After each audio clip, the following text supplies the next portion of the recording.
Ciao ragazzi, bentornati in questo nuovo video, sono Kai. Ragazzi, oggi sono tornato in questo nuovo video per parlarvi di questo nuovo aggiornamento che la Supercell sta rilasciando su Clash of Clans.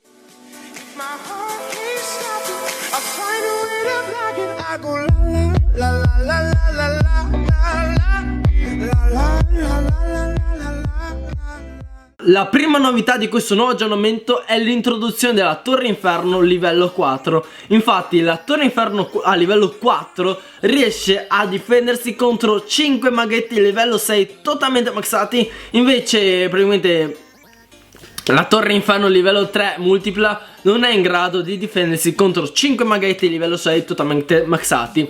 Per quanto riguarda la modalità singola, la Torre Inferno 4 a livello 4 riesce a difendersi contro un P.E.K.K.A totalmente maxato. Invece la Torre Inferno a livello 3 con obiettivo unico non è in grado di difendersi contro un P.E.K.K.A livello massimo.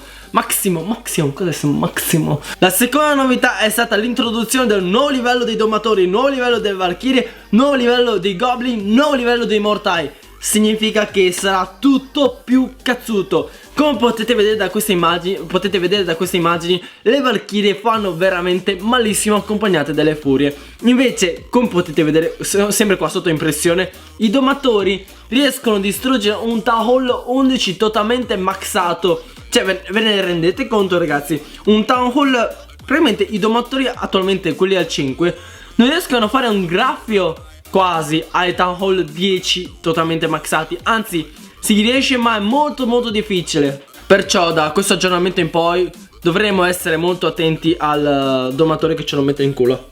Un'altra novità da non sottovalutare è che praticamente quando noi mettiamo la pozione veleno sulle truppe, le truppe scappano via. Invece se mettiamo un gigante tra le truppe in un unico punto, ci mettiamo la veleno, e se il nostro gigante rimane in vita, le truppe solo in quel caso rimangono nel cerchio della pozione della pozione veleno. Ultima novità di oggi, molto importante dal mio punto di vista, è stata l'introduzione del blower. Insomma, riassumendo, questa truppa è più intelligente rispetto alle vecchie truppe. Infatti lui prima attacca le difese, poi attacca gli edifici normali. Però lui attacca le difese, come il cannone in questo caso, fuori dal suo raggio di difesa. Perciò questa truppa, secondo me, potrebbe rivoluzionare totalmente le tecniche d'attacco sia di aria sia di terra. Inoltre hanno aggiunto questa cosa molto interessante, che possiamo vedere quanto mancano ai nostri muratori per terminare un edificio, e possiamo vedere quanto ci darà la cassa di oro. Insomma ragazzi, questo era un video flash per aggiornarvi sulle novità su Clash of Clans. Come al solito vi invito a lasciarmi un like, un commento, e sotto nei commenti ditemi come vi sembra questo nuovo aggiornamento, se secondo voi sarà una cosa che rivoluzionerà Clash of Clans esattamente come è stato il Town Hall 11 qualche mesetto fa.